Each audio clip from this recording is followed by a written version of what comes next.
the 40th week of the year. And seeing that this is a special week for the country, let's play a song, shall we?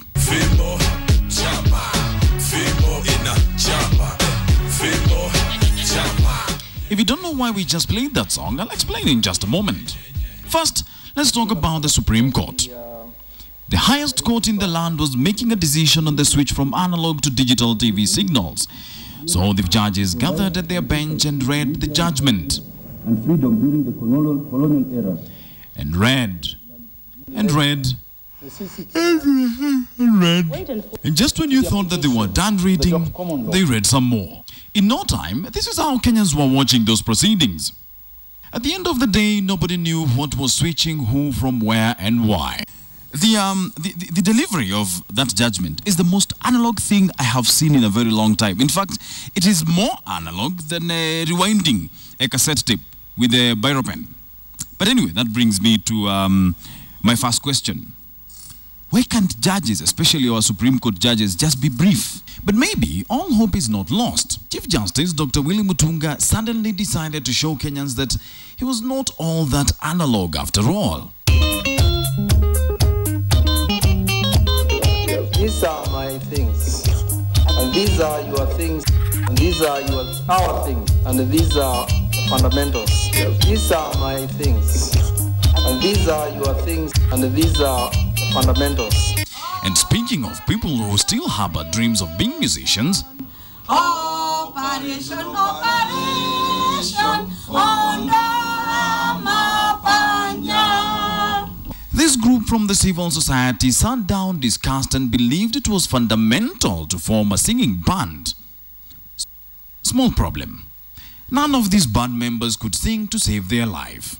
Operation, Operation.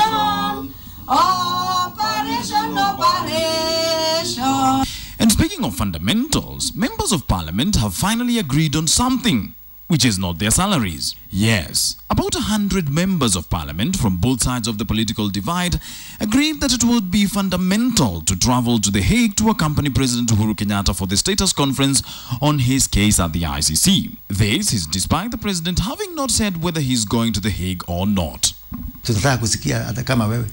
What is it? I mean, why can't we be left alone as a country? Yeah, to conduct our own affairs. Yeah, nimbuzi nani tumekula. Yeah. We want to go and hear this from them. You know, they think we are afraid of them. We are not. And I think at this time we should be praying for the president. It's not a simple thing. It's not a small issue. The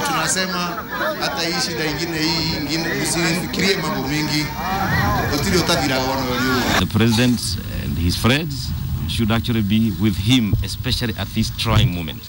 Hata kama tutakuwa tu hapo nje, unapigia jamaa Uhuru namwambia take out my brother, man, you know. Let's just say President Uhuru Kenyatta is a very lucky guy.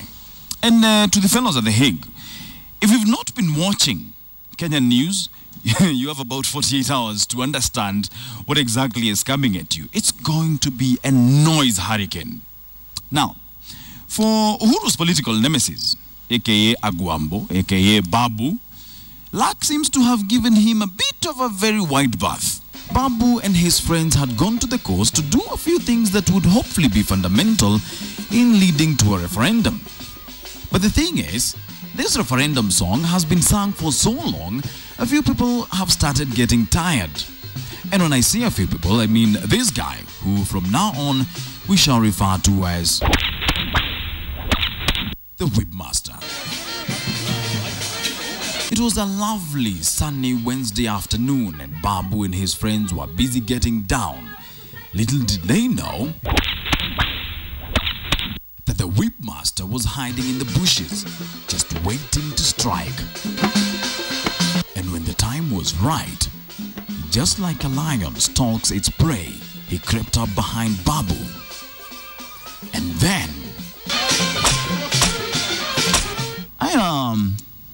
I'm not a security expert, but if an old man with a cane can whip a former prime minister and a governor like two schoolboys in broad daylight, no wonder the president bought himself a bomb-proof, explosion-proof, Al-Shabaab, Al-Qaeda-proof monstrosity. security has gone to the dogs.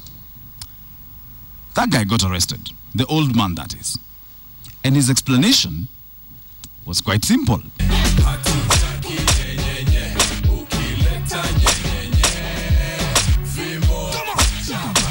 Wilson Mburu for KTN's Mock the Week.